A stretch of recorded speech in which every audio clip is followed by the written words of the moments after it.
Raríssimas, raríssimos e raríssimes, bom dia, René de Paula Júnior falando aqui no Radinho de Pilha. Enfim, março, 1º de março de 2024, sexta-feira, gravando um pouquinho mais tarde. Eu imaginei que hoje eu fosse conseguir gravar um pouquinho mais cedo, mas no fim eu descobri que eu tinha ali um vídeo novo de um cara que eu admiro muito, um divulgador de ciência que tem um canal chamado Veritasium, falando sobre uma coisa sobre a qual eu não sei absolutamente nada, e que talvez eu devesse saber, e eu acabei meia hora depois descobrindo que talvez isso consiga se encaixar em muita coisa que eu tenho para conversar hoje com vocês.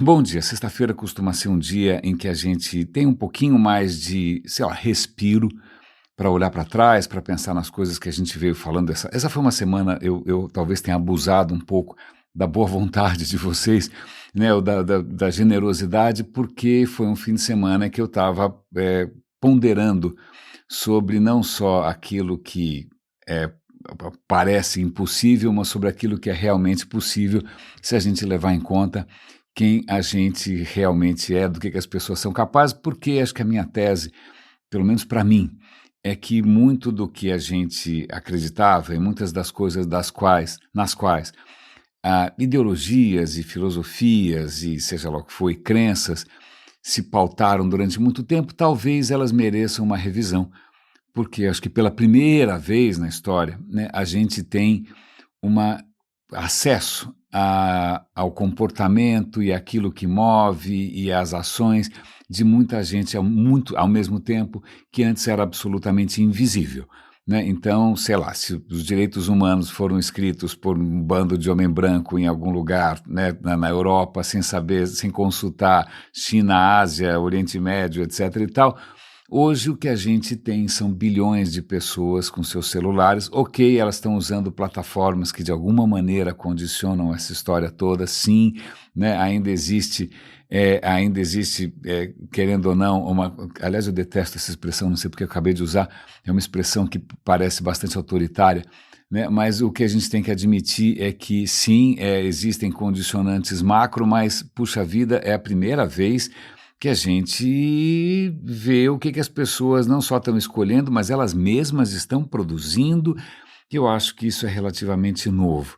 E também, para mim, também acho que para quem, sei lá, por ingenuidade, otimismo e profunda ignorância também, há décadas achava que, né, estava participando de alguma coisa que fosse salvar o mundo, porque o digital ia ser a transparência, ia ser a liberdade, ia ser o acesso à informação, ia ser o fim da mentira. Eu jurava de pé junto que pronto, agora não tem como você mentir mais, porque o digital não permite nada disso.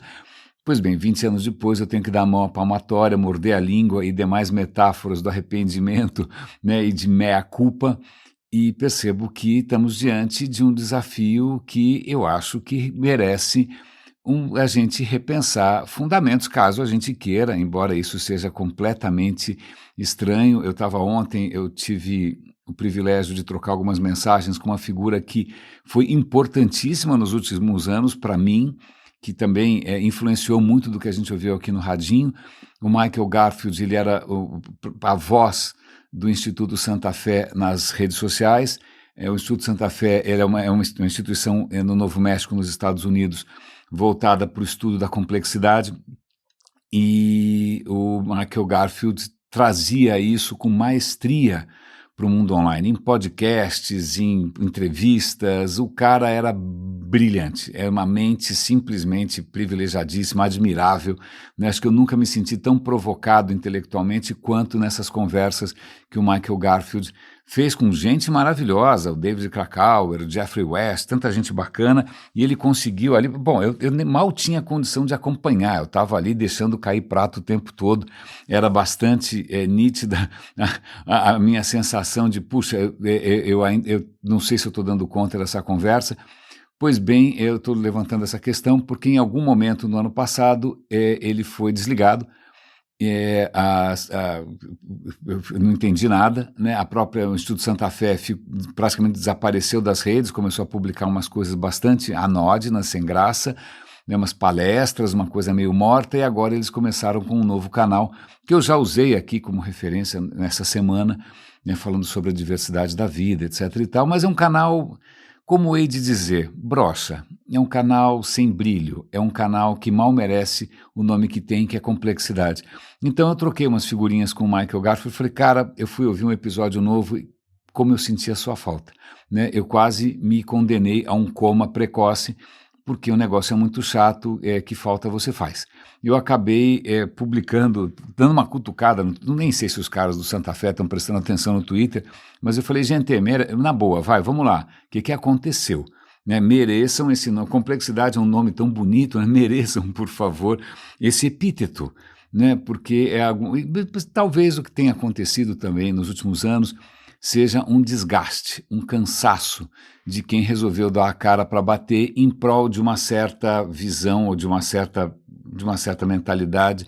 Né? Muitos influencers, muitos divulgadores de ciência, vamos chamar assim, eu detesto a palavra influencer, muitos desses criadores de conteúdo científico, humanístico, artístico, histórico, muitos deles estão na beira da exaustão, porque o que essas plataformas acabam fazendo é obrigando você a entrar numa roda viva que acaba provocando burnout. É por isso que eu nunca entrei na roda viva da monetização, porque eu sei que isso ia me triturar. É por isso que o Radinho sempre foi independente, autônomo. Agradeço aqui aos 15 super raríssimos que contribuem todo mês, né, que acho que paga mais ou menos a conta do StreamYard, olha lá. Mas, puxa, já é alguma coisa, né, levando em conta que a gente tem uma audiência pequena de algumas centenas de pessoas, até que essa proporção não é ruim. Não é? Mas o que eu vejo é que muitas iniciativas que eu admiro e que me alimentaram estão simplesmente cansando, estão sendo desligadas, estão sendo trocadas por alguma coisa mais palatável, talvez com uma audiência um pouco maior. Para mim é pessoalmente triste, mas eu fico preocupado que isso seja um sintoma, e é por isso que eu troquei algumas figurinhas com ele para tentar dar algum tipo de apoio. Mas é interessante, porque mesmo nesse episódio um pouquinho mais desinteressante do Complexity, surgiu uma ideia ali que eu não sei se eu comentei isso com vocês ontem, agora eu me confundo um pouco, porque eu fiquei tão impressionado com isso que eu resolvi fazer um episódio do Roda e Avisa. Roda e Avisa é um podcast mais antigo que o Radinho, que eu criei em 2003, faz muito tempo, faz 21 anos. Eu nunca parei, ele nunca foi monetizado, ele sempre foi independente, autônomo, tanto faz onde eu estava trabalhando, eu não misturei a minha carreira profissional com o Roda e Avisa, né? E o que acontece é que o Roda e Avisa eu publico quando me dá na telha. Essa semana me deu na telha 2 vezes, um dia depois do outro. Acontece. Né? Mas ontem eu acabei fazendo um episódio que eu talvez tenha tocado nesse assunto ontem, mas sei lá, não é, talvez mesmo que eu com o risco, né, da repetição, talvez valha a pena aqui eu trazer isso à tona de novo. Os caras da Complexity estavam se perguntando de onde vem a diversidade da vida. Né? A gente está num planeta, eu estava num planeta com uma diversidade tão extraordinária, agora o negócio não está muito bem. Né? Ontem eu comentei o número de insetos, o número de plantas, né? Uma coisa louca, imaginando que isso começou por absoluto acaso, né? De uma forma bastante tímida em algum lugar, e a coisa deslanchou, e a coisa tomou inúmeros rumos, e a coisa não para de se desdobrar, e a gente tem desde tartaruga até elefante passando por vírus, nossa, o negócio não para. Né? Até, obviamente, surgir esse primata muito peculiar, né? Que está pondo tudo a perder. Mas, num certo momento, ela entrevista alguém que está com uma linha de pesquisa sobre um tema que parece estranho para esse tipo de discussão, que é o tema do câncer. E o que esse pesquisador fala é o seguinte: olha, eu lamento aqui se alguém já teve experiência com isso, mas se tem alguma coisa que assusta quando alguém tem um diagnóstico de câncer, é a possibilidade de metástases. Metástase é quando o câncer não se contenta em estar onde está e ele sai explorando novos mercados. Ele se espalha pelo seu corpo alucinadamente e pronto. Aí como é que você vai agora combater? O cara está em todos os lugares ao mesmo tempo. Então, realmente a questão da metástase é obviamente crítica, a gente tem que entender isso melhor. E um dos mecanismos que ele está usando para entender a metástase é o seguinte: o câncer é um cara que resolveu rasgar o contrato social. Porque quando você tem um organismo complexo, multicelular, tem aí um certo acordo. Né? Ninguém aqui vai querer despontar, brilhar mais que o outro, porque né, nós somos um organismo e esse organismo é um organismo, então tem aqui regras de comportamento, regras de jogo, né? Vamos todo mundo jogar limpo aqui e tal. O câncer rasga o manual, ele fala, cara, não estou nem aí para ninguém, o que eu estou interessado no meu próprio crescimento, deixa eu descobrir como é que eu consigo recursos para mim, aí o câncer vai descobrir, né, um tumor vai descobrir como puxar sangue para si próprio, e aí ele vai começar a descobrir como crescer cada vez mais, ele vai começar a garantir que ele não vai ser atacado pelo sistema imunológico, ele vai começar a criar ali o seu próprio PCC, vai criar a sua própria, né, sei lá, sua própria milícia, sua própria comunidade blindada, vai ficar um Estado dentro do Estado, e aí, quando menos você imagina, ele vai começar a se expandir. Mais ou menos como a criminalidade está se expandindo e se infiltrando por todos os lugares. Países da América Central que eram absolutamente tranquilos, né, viraram ali um corredor de toneladas de droga. Eu descobri hoje, tem um artigo no Estadão, que o PCC brasileiro, ele lucra bilhões de dólares com bilhões, eu vou repetir, bilhões. Quantas empresas brasileiras têm um faturamento de $1 bilhão, né, exportando droga? Para a Europa, para outros países, tal, e vão se expandindo, é claro, agora virou big business. Tal. Mas voltando para o câncer não está tão interessado em dólar. Né? O câncer, para crescer, ele precisa de uma outra moeda. A moeda corrente, né, de qualquer organismo, temos isso em comum com qualquer organismo, é ATP, é a molécula que é transformada para lá e para cá e é a moeda corrente de energia. ATP, para quem lembra, adenosina trifosfato, fosfato significa que tem fósforo, então, o câncer, se ele quiser crescer, se ele quiser dinheiro para crescer, ele precisa de fósforo. Né? Então, a metástase, quando as metástases saem correndo pelo corpo, como se fossem, sei lá, escoteiros procurando novos caminhos, elas estão procurando regiões do corpo com bastante fósforo. Para quê? Para crescer que nem umas loucas. Né? Então, veja que coisa curiosa, ele estava explicando essa expansão, essa busca pelo fósforo, o crescimento que não está levando em conta o resto. Aí a apresentadora fala, nossa, eu não estou conseguindo evitar, mas eu estou achando que a nossa própria espécie, a maneira como ela se comporta nesse planeta, querendo crescer a qualquer custo, né? Querendo expandir cada vez, querendo, sei lá, dizimar florestas, dizimar não sei o que lá, né? Minerar no fundo dos oceanos, eu estou me sentindo um câncer. Ele falou, ok, é sim e não, mas não vamos fazer aqui julgamentos morais, blá, blá, blá, blá, blá, blá, blá, blá, blá. Mas é bastante, para mim, isso foi, caiu como se fosse uma bomba na minha cabeça, porque quando a gente percebe, quando a gente lembra dos livros do Yuval Harari também, que ele também faz um comentário parecido, onde a humanidade cresce, onde a humanidade pisa, não cresce grama, né? Na verdade, a expansão da nossa espécie pelo planeta muitas vezes está associada ao esgotamento, né? A gente elege alguma coisa como importante, aí a gente vai extrair isso até a exaustão, né? Quando a gente extrai isso até a exaustão, sobra um monte de tralha, lixo, escombro, né? Terra arrasada, e o que a gente faz é abandonar e continuar expandindo essa aventura. Né? É um modo extrativo, bastante empobrecedor de crescimento.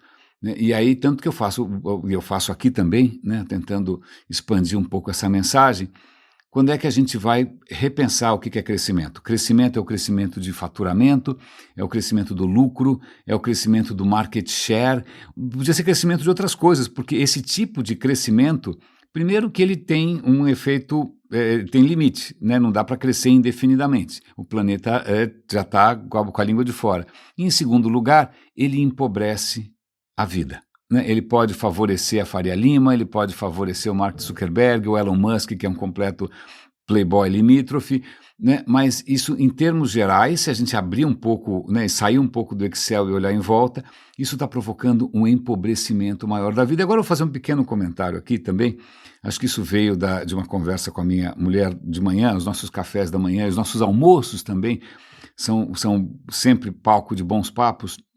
Eu estava me lembrando, eu vou resgatar esse link, vou dar esse link para vocês.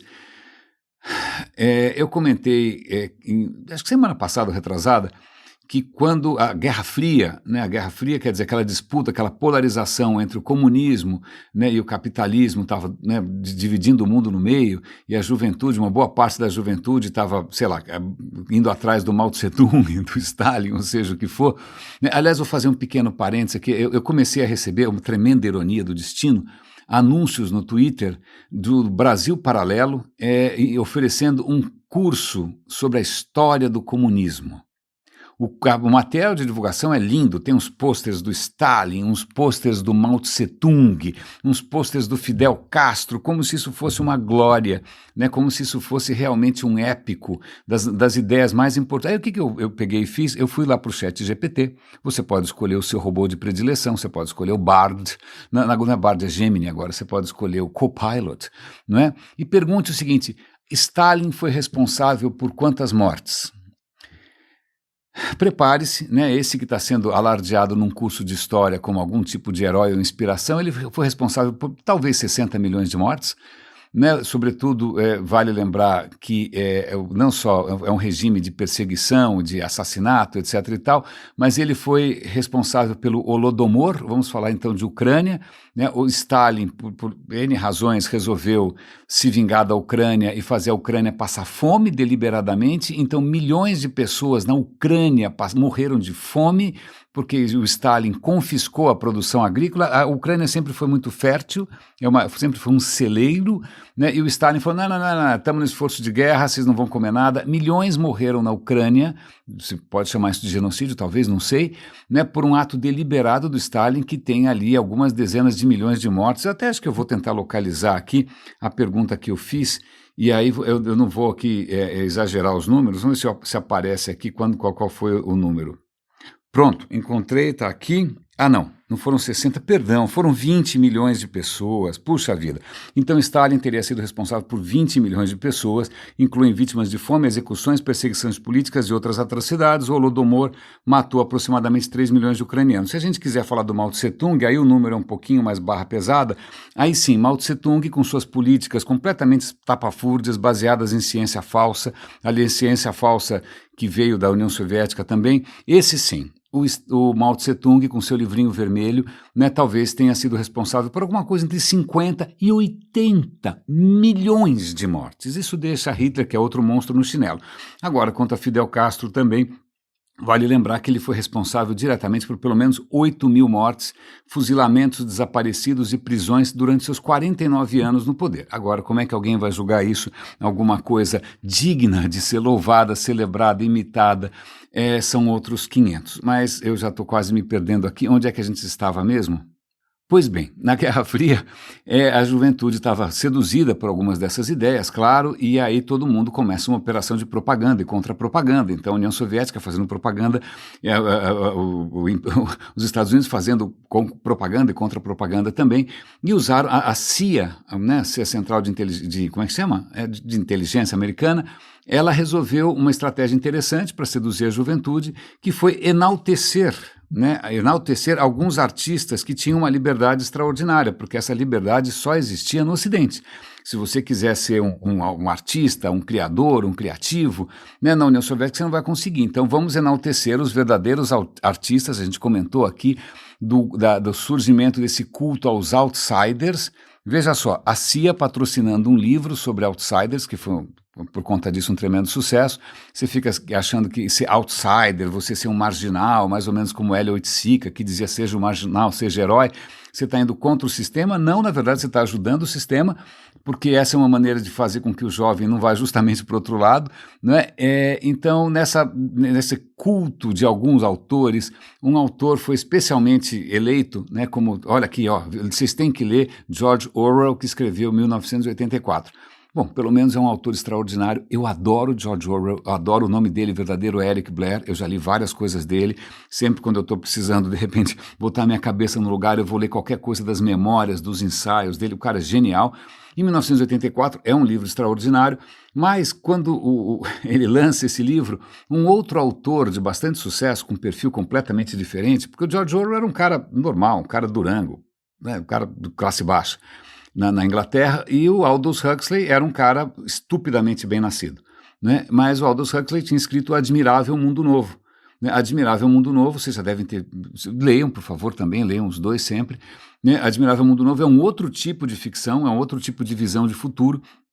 A do George Orwell, você sabe, né? Você tem um Estado totalitário que na verdade se mantém através do ódio contra um inimigo imaginário, né, contra guerras, contra o inimigo imaginário. Então é uma sociedade baseada no ódio comum, na vigilância extrema, né, na absoluta falta de liberdade, na opressão, na construção de narrativas falsas o tempo todo, né, é um pesadelo, né, é um absoluto pesadelo. Mas a visão do Aldous Huxley chama Admirável Mundo Novo, porque ele imagina um futuro que é arrepiante, que é também assustador, mas que é lindo. Porque o que acontece é que as pessoas não nascem mais como nasciam antes, não é mesmo assim? Entregues ao acaso, né, da reprodução natural, as pessoas são cultivadas em laboratório, né, por engenharia genética, e você produz bebês em vários modelos. Você tem um modelo mais... Eu não lembro quantas castas são basicamente castas. Você tem o bebê que vai fazer o trabalho sujo, você tem o bebê que vai fazer, tem umas 2 ou 3 ou 4 castas, eu não me lembro, e aí você já, geneticamente, você já nasce preparado, né, só para garantir, você cria nos bebês, nessa casta mais inferior, caso por acaso eles se interessem por livros, bebezinhos, eles dão para ele uns livrinhos que dão choque elétrico, né? Então a cada vez que ele põe a mão no livro tem um choque elétrico, só para vacinar o cara contra qualquer tipo de interferência, não é? E essa sociedade funciona assim, com tudo programado, e caso as pessoas, né, não se sintam felizes, né, porque não tem nada para fazer, né, as pessoas mais avançadas geneticamente vão ser poupadas do trabalho sujo, como elas não têm muito o que fazer, exceto se divertir e fazer sexo, elas recebem doses gratuitas de antidepressivo, né, que é o Soma. Então elas são felizes artificialmente o tempo todo. E, bom, aí você fica pensando, qual dessas distopias aconteceu? Né? O Aldous Huxley mandou uma carta uma vez bastante deselegante, eu acho, inclusive, para o George Orwell, falar, desculpa, mas a minha ficção é melhor que a sua. Né, a minha ficção é melhor que a sua porque eu fui para os Estados Unidos, eu fui para a Califórnia e já está acontecendo isso. As pessoas vivem lá numa felicidade contínua, artificial, né, malhando, tomando sol, tomando antidepressivo, e eu acho que é isso que vai rolar. Pois bem, né, olhando agora, a gente tem a vigilância do George Orwell, sim, a gente está sendo vigiado por todos os celulares, aplicativos e marketing digital e câmeras na rua, etc, etc, etc, mas, curiosamente, não é essa dominação, essa sociedade de controle, vamos dizer assim, ela não é opressiva de uma maneira clara, né? Ela parece mais essa felicidade artificial, né? Estão todos individualistas, todos preocupados, se não está bem, você compra um remedinho, não é? E realmente eu acho que acabou virando uma mistura das duas, né? Uma mistura da sociedade de controle, mais amenizada, né? Com KY aí por esse hedonismo mandatório e artificial que o Aldous Huxley previu. Claro, isso pode ser, sei lá, uma crise de meia-idade minha, ou pode ser que de repente eu não estou acompanhando os canais certos, de repente eu posso estar com um efeito bolha, de repente eu posso estar ficando velho, de repente eu também entrei em algum tipo de, sei lá, beco sem saída em termos de novas ideias, e aí por isso que eu fico aqui o tempo todo encontrando coisas inspiradoras, iniciativas legais, descobertas que nos empolguem, que nos abram um caminho, que nos tirem um pouco do que parece para mim uma situação na qual a gente está cada vez mais incapaz de solucionar os problemas que a gente só piora sem parar. A gente não consegue nem parar de piorar os problemas e muito menos resolver. Então acho que é por isso que eu estou aqui aproveitando esse episódio de sexta para fazer esse pequeno desabafo. Mas que vídeo que eu assisti agora de manhã que eu acho que vale a pena comentar com vocês. Eu não entendo nada de finanças. Eu vejo um cifrão, meu cérebro automaticamente levanta um firewall, eu não sei o que acontece, é um bloqueio. Eu tenho um profundo desinteresse por questões econômicas, não sei por quê. Não sei. Ok, isso tem um ônus, obviamente tem um custo, não preciso dizer que a minha vida financeira sempre foi caótica por conta disso, mas talvez seja por isso que eu tenha largado a engenharia, porque eu comecei a perceber, eu fiz um tempo de engenharia de produção e o que estava acontecendo ali é que estávamos sendo treinados para analisar qualquer negócio, podia ser uma fábrica de, sei lá, parafuso, podia ser uma clínica de botox, sei lá o que for, tanto faz, como se fosse a mesma coisa, né? Como é que faz isso, como é que isso gera mais dinheiro só, né? Uma perspectiva bastante faria-límica, né? Como se o Excel de repente tivesse substituído todas as leis da natureza e não esquece, agora o que conta é o Excel. O que você quer? Você quer criar agora, sei lá, uma startup que vai resolver o problema do câncer? Peraí, quanto dinheiro isso vai dar? Não é? Então eu fiquei bastante incomodado com esse foco excessivamente financeiro e monetário, e é por isso que eu acabei indo para a área de humanas, acabei me formando em comunicação, fui trabalhar em TV, né, o que já mostra aí que eu realmente não estava muito preocupado em ficar rico, né, e aí depois disso eu comecei a trabalhar com internet, justamente porque o tonto aqui, ingênuo, achava que ia transformar o mundo num lugar mais justo e mais legal, hashtag só que não, a concentração de renda só aumenta. Aliás, eu vou compartilhar com vocês uma imagem que eu usei esses dias nas minhas redes, que é um mapa mundi coloridinho, assim, os países coloridinhos em tons de amarelo, clarinho, assim, até um laranja bastante intenso. Aí você fala, bom, deve ser aquecimento global, deve ser, sei lá o quê, falta de chuva, não sei, deve ser alguma desgraça. Não, aquela é a representação da desigualdade no mundo, né, mostrando como em alguns países a desigualdade simplesmente é grotesca. Adivinha onde que o Brasil pontua, né? O Brasil está laranjão lá, junto com outros países como a África do Sul e tal. Enquanto isso, alguns países na Europa, é um amarelinho, assim, bebê, clarinho, né? Estão indo bem porque realmente eles conseguiram dominar aquilo que a gente parece que é completamente incapaz de enfrentar de uma maneira decente. Mas, pois bem, falemos então de mercado financeiro, que eu não entendo absolutamente nada. Esse vídeo do Veritasium, ele mostra o impacto de uma equação. Eu olhei a equação, como eu já tinha feito um tempo de engenharia, eu olhei a equação, bom, várias derivadas de segundo grau aqui, não parece nada muito cabeludo. É uma equação que, como é que chama? Black-Stokes-Morten, é uma equação usada no mercado de derivativos. Bom, em suma, ele vai mostrar como que matemáticos, físicos, acabaram se interessando pelo problema da economia, do mercado financeiro e transformaram esse mercado em uma indústria de trilhões de dólares. Ele vai mostrar, aliás, é uma coisa extremamente interessante, eu não sabia, mas o Newton, no final da vida, né, tinha feito bastante dinheiro. Ele tinha tido bons cargos, tinha sido um professor de sucesso. Aqui ali, moral da história, ele tinha amealhado uma fortuna do equivalente hoje a uns 6 milhões de dólares. Bastante. Aí ele estava com 70 e poucos anos, aí ele resolveu investir em ações. Já tinha mercado de ações naquele momento, né? Mercado de ações, e veja só que bonito, ele resolve investir uma boa parte da sua fortuna, como se ele precisasse de mais. O cara está com 77 anos, está com 6 milhões de dólares, o que mais que o cara quer? Ok. Mas vamos lá, ele resolve investir numa empresa de escravos, tráfico de escravos, certo? Nada mais, nada menos do que tráfico de escravos.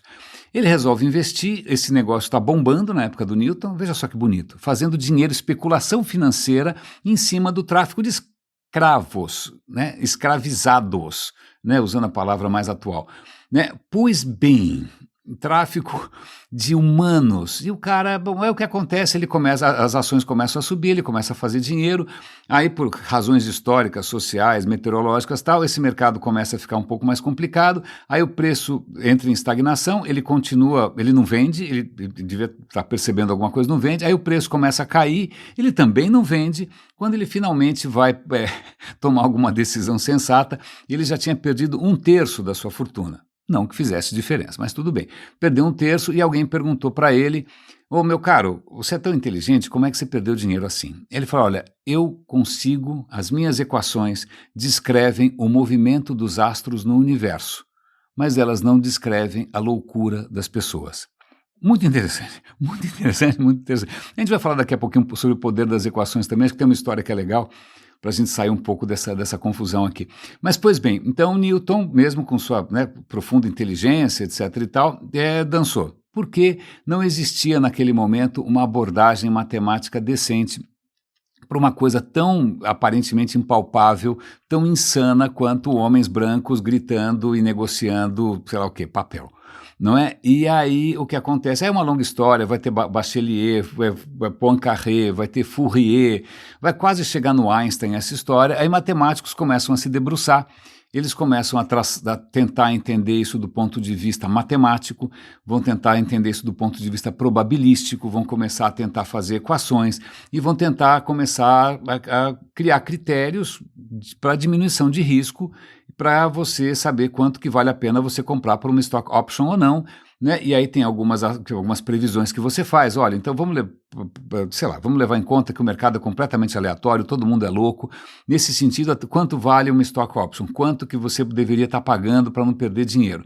Bom, então começa assim, curiosamente, a mesma matemática que você usa para isso é a matemática que você usa para difusão do calor em um corpo, é a mesma matemática que você usa para a difusão de um líquido dentro do outro, é a mesma matemática que você usa para explicar o movimento browniano, que foi a prova, inclusive, da existência de moléculas. Está aí o Einstein para ajudar, o Einstein com o prêmio Nobel em cima do movimento browniano.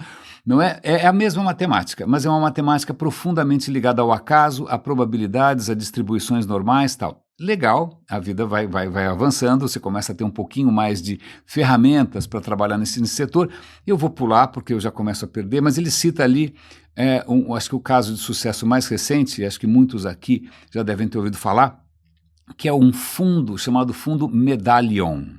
O fundo chamado Medallion foi criado por um matemático chamado Simons, um matemático brilhante, com imensas contribuições desde, física quântica, computadores quânticos. O cara é um monstro, o cara é genial. Mas em 88 ele resolveu criar um fundo porque ele achou que ele tivesse uma inovação em termos de como entender esse mercado de ações, e eu acho que ele acertou a mão, porque se você tivesse investido $100 em 88, eu tinha 24 anos nessa época, $100 em 88, você teria hoje 8 bilhões de dólares. Veja bem, $100 nesse meio tempo, que eu estava vivo, né, vira 8 bilhões, só dinheiro gerando dinheiro, né? Ele teve um retorno sobre o investimento médio de 66%. Ninguém nunca tinha conseguido isso, né? Então, ok, mas antes por que esse cara conseguiu isso? Porque ele acabou usando ferramentas mais novas, ele resolveu usar Big Data, resolveu tentar pegar inteligência artificial e aplicar no comportamento do mercado para tentar descobrir se existiam padrões. Então, veja, você sai daquela previsão matemática pura de que não existem padrões, tudo é igualmente randômico. Você começa a refinar essa história e ele conseguiu acertar esse negócio bom, podre de rico, dinheiro pra caramba, um dinheiro absolutamente impossível. A equação anterior, que dá nome ali ao episódio, que é essa Black-Stokes e Merton, já estou esquecendo tudo aqui, né, ela não leva em conta essa questão de inteligência artificial, ela é só uma equação de derivadas, não é tão difícil de entender assim, mas quem fez essa equação aí, os malucos dessa equação, ganharam um prêmio Nobel de Economia, eu não sei exatamente porquê, não é, mas ganharam um prêmio Nobel com raio de uma equação, e que todo mundo usa essa equação para cima e para baixo para calcular risco, né, o quanto que vale, quanto que põe, quanto que não vale dinheiro para garantir que você não perca nunca, etc e tal. Bom, mas o que eu quero chegar aqui não é tanto a questão matemática, não é tanto a questão se o matemático podia estar fazendo outra coisa além de enriquecer as pessoas que já são ricas, né? Se o cara deveria deixar que é o que acontece hoje, né? O cara vai para a Poli, estuda, resistência dos materiais, termodinâmica, sei lá o que, cálculo 1, 2, 3, 4, 5, e vai trabalhar na Faria Lima, né, que eu considero um profundo desperdício num país que precisa de engenheiros, não de financistas, não é? Mas a questão para mim é a seguinte: num certo momento, o cara do Veritasium pergunta para o entrevistado ali, só para ter uma ideia, esse mercado todo que foi criado com essas equações, com essa história de comprar ação do não sei do que lá, quanto isso vale? Ele fala, sabe quanto tem de dinheiro aí? Algumas centenas de trilhões de dólares. Vou repetir, trilhões, centenas de trilhões. Ele falou, nossa, o cara pira, como eu piro também. Então tem um dinheiro voando aí, esses derivativos, chama derivativo. Aí ele começou a falar um monte de nome que eu não entendo nada, alguém aqui deve entender, parabéns e tal. Mas acontece que, espera, nesse instante, todas essas coisas aí, elas são baseadas em alguma coisa que existe.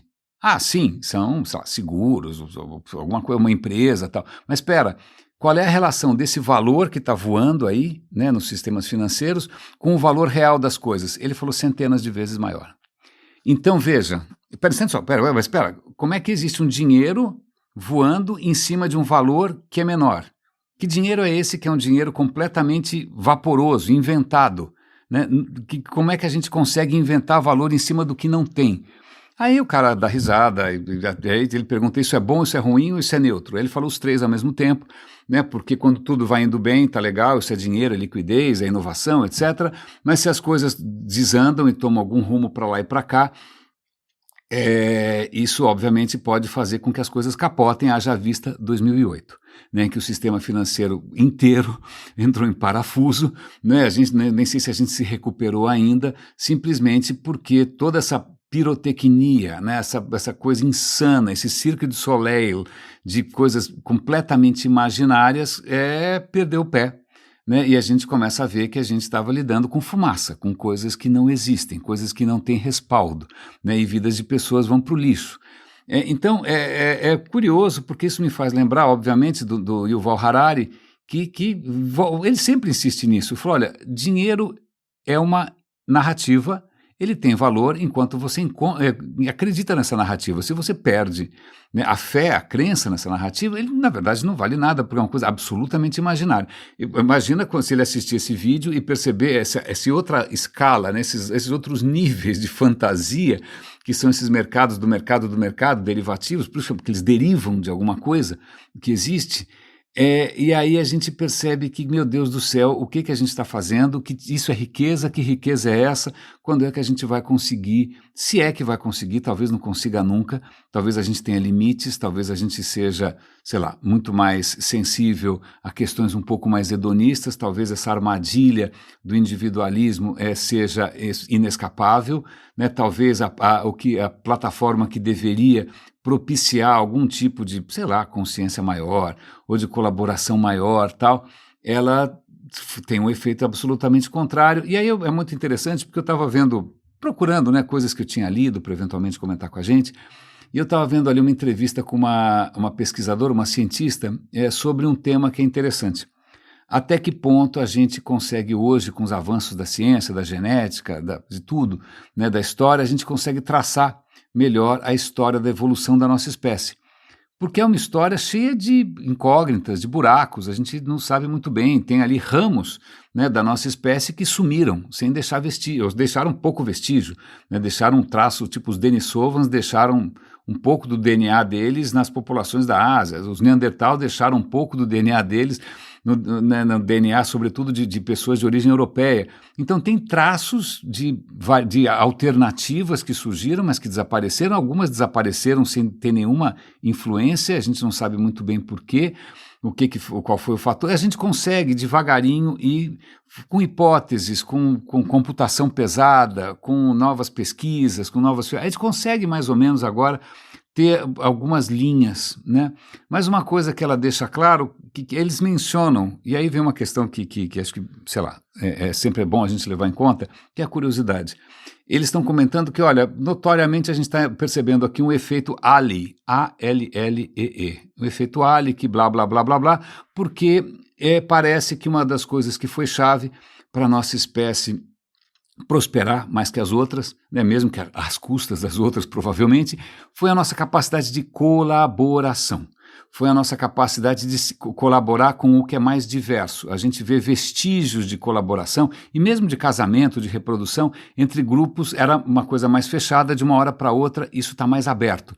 Significa que em um certo momento um grupo pelo menos começou a expandir mais seus horizontes de tudo, de casamento, de reprodução, de ambiente e conseguiu colaborar, né, não necessariamente exterminar, e talvez a nossa capacidade de colaboração tenha feito essa diferença, né? Uma capacidade que eu acho que hoje a gente está perdendo por conta da polarização, por causa desse individualismo, desse hedonismo que, se eu estou feliz, dane-se o resto, né? Se eu não estou feliz, eu compro alguma coisa que vai me fazer feliz, provavelmente um remedinho placebo, né? Talvez, sei lá, alguma coisa quântica, alguma massagem, alguma constelação, como é que chama? Não sei, tem uma coisa, constelação familiar, essas coisas de louco.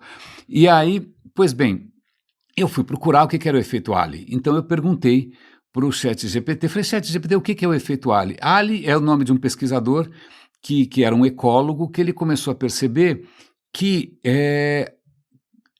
às vezes, o sucesso de um grupo está ligado ao número de indivíduos. né? Se você tem grupos muito pequenos, as possibilidades às vezes são menores, você tem menos possibilidades de defesa, você tem menos possibilidades de colaboração, você tem menos possibilidades de tudo, né? Então abaixo de um certo patamar, inclusive, se você tiver muito pouca gente, vamos chamar de gente, mas não precisa ser gente, pode ser bactéria, tanto faz, simplesmente a própria sobrevivência daquela linha ali pode entrar em colapso.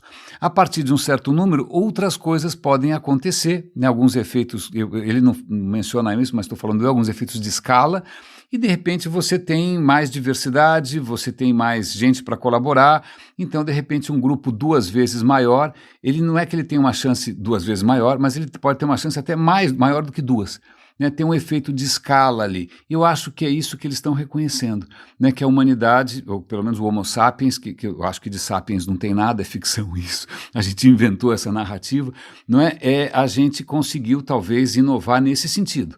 Né? A gente começou a se beneficiar de aumentar um pouco a escala, porque a gente descobriu novas maneiras de colaborar. E o que aí me faz, inclusive, voltar para a questão da complexidade.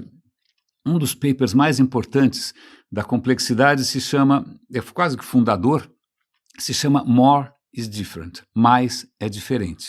Né? Mais é diferente é um paper muito pequenininho, são algumas páginas, mas a ideia é a seguinte, quando você tem mais coisas, começam a acontecer coisas imprevistas. Não é? Então não é que só mais é mais, né? Você dobrou o tamanho da cidade, você dobrou o tamanho né? Você só dobrou a escala dos problemas. Não, vão surgir novos problemas, assim como vão surgir também novas soluções. Então, acho que a vida também é a prova disso, que à medida em que você tem mais, acontecem outras coisas que não eram previstas antes. Né? O que eu acho extremamente interessante, na medida em que a vida conseguiu manter, né, apesar da gente, meio que conseguiu prosperar em cima desse segredo, né? Como é que você gera diversidade, como é que você gera várias alternativas e como é que você expande o território para que aconteça o que acontecer, você ainda ter alguma alternativa viável e se continua se diversificando e quando você vai ver, você tem a vida toda na Terra. Mas agora eu acho que eu quero encerrar o episódio de hoje, que eu estou aqui, eu comecei sem saber onde eu ia acabar, mas acho que vale acabar com uma história muito curiosa, que a gente falou de equações matemáticas, né? O último episódio do In Our Time é sobre um personagem muito peculiar, que é o Heisenberg. Heisenberg era um físico alemão, tá bom? Volta aí 100 anos para trás. Um físico alemão que de repente começa a se envolver, era um momento muito fervilhante, né, da ciência, a gente está falando aqui, tinha Einstein, tinha Deus e o mundo, ali um monte de coisa estava acontecendo, uma época muito fecunda, sobretudo depois da Primeira Guerra. A Primeira Guerra sacudiu, né, a Europa toda, e o Heisenberg, pasme, ele começa, o Einstein, esses caras todos começam a perceber que a natureza da matéria não é exatamente como a gente imaginava. Né? A matéria não é necessariamente contínua, como a matemática dizia, talvez a matéria não seja assim, como uma equação linda, como uma curva elíptica, como sei lá o que, Pitágoras, sei lá eu. Não, de repente, se a matéria for diferente, se a matéria for feita de pedacinhos, e se a matéria der pulinhos, e se a matéria andar em escadinha, ela não anda numa rampa, ela anda em escadas, ela vai pulando de um degrau para o outro, né? Então, aquela coisa da continuidade, de você dividir infinitamente, e se você não conseguir dividir infinitamente? É lógico, os gregos já tinham pensado nisso com a história, alguns gregos, né, alguns, né, vamos lá pensar em Demócrito, sei lá, tinham pensado que, olha, desculpa, vocês podem pensar em deuses, ou seja, o que for, mas o mundo é feito de átomos indivisíveis, são partículas, e essas partículas que fazem tudo o que você está vendo, não precisa de Deus, não precisa de Olimpo, anjos, né, demônios, não precisa de nada. A matéria, se basta, ela é feita de átomos, tal. Naquela época era um exercício intelectual. Né? A gente desaprendeu isso, obviamente muitas religiões não gostaram de ser jogadas por escanteio. A gente demorou para reconhecer que essa era uma possibilidade, e aí mas como é que você prova que existem átomos? E no final do século XIX, começo do século XX, começam a surgir evidências que sim, a matéria é feita de átomos e muito vazio, né? Um vazio louco, com um temperinho, com uma pitadinha de matéria, né? E vamos tentar entender essa história. Então é uma época muito fervilhante, E o que acontece é que o Heisenberg, essa história, eu não vou entrar em detalhes, nem eu entendo os detalhes, porque tem alguns dilemas, você começa a se deparar com alguns dilemas, como é que você explica isso? Será que isso precisa de uma nova matemática?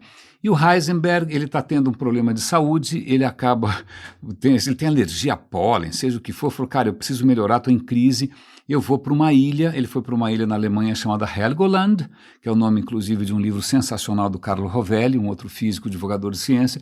Ele vai para essa ilha, fica sozinho, num lugar inóspito, pensando que matemática que é necessária para explicar o que ele está imaginando que é. Pois bem, esse cara sozinho, numa ilha, Helgoland, ele vai praticamente fundar o que a gente chama hoje de física quântica, que explica como o seu celular funciona, como o GPS funciona, como absolutamente tudo funciona. Foi criado por um cara sozinho numa ilha. Lógico, ele estava conectado com todo mundo, estava colaborando. Ele estava fisicamente sozinho, mas ele estava colaborando, tá? Não é nenhum gênio solitário. Não, ele estava solitário, mas não intelectualmente, né? Mas em Helgoland ele vem com uma visão completamente inédita, completamente estranha, muito difícil de entender, da física quântica, inclusive usando uma matemática esquisitíssima que depois, ele mesmo, nem ele estava entendendo a matemática que ele estava imaginando, depois fala, olha, acho que você está usando matrizes. Obrigado, é verdade, matrizes, parece matrizes e tal. Né? E aí, quantos anos ele tinha? 23. Vou fazer 60 esse ano. Isso é um pouco perturbador. Aos 23, um cara chamado Heisenberg conseguiu conceber matematicamente, né, equações que explicam como que o universo funciona. Né? O Newton também tinha essa pretensão. Né? As equações dele descrevem mais ou menos, a gente usa até hoje, claro, funciona se você quiser jogar uma bomba na Ucrânia, né? Se você quiser também, com um tanque, matar gente em Gaza, sei lá eu. Né? A física do Newton funciona. Mas a questão é que funciona até a página 3, tem limites, e o Heisenberg foi fundo, criou essas equações todas. É lógico que depois isso vai ser aprimorado, vão trocar as matrizes por algum outro tipo de pensamento, o pensamento de onda do Schrödinger, mas quer dizer, as grandes questões continuam em aberto aqui, né? A física quântica continua sendo particularmente desafiadora, sobretudo porque a gente ainda sente essa necessidade de entender. Né? Não é intuitivo. Não é intuitivo, azar o seu, porque, na verdade, a sua intuição foi desenvolvida como espécie para escapar do leão. Né? Sua intuição foi para prever o dia seguinte. Sua intuição não leva em conta entidades completamente impalpáveis, incertas e que funcionam também, muitas vezes, de uma maneira estatística, que funcionam na base da probabilidade. Né? Então, essa mesma física quântica que, de repente, vai dar, talvez, origem aos computadores quânticos, né? E que, de repente, esses computadores quânticos talvez vão ser usados, obviamente, para prever o mercado de capitais, para fazer com que mais gente fique mais rica. Eu acho que é por isso que o Sam Altman está investindo, pedindo 7 trilhões de dólares para investir em chips de inteligência artificial. Né? Não deve ser necessariamente para curar, sei lá, hemorroida, calvície, não, deve ser provavelmente para... não sei que problema que eles estão imaginando resolver. O que eu percebo é que nós nunca tivemos tantas ferramentas na mão, tantos recursos na mão, né? E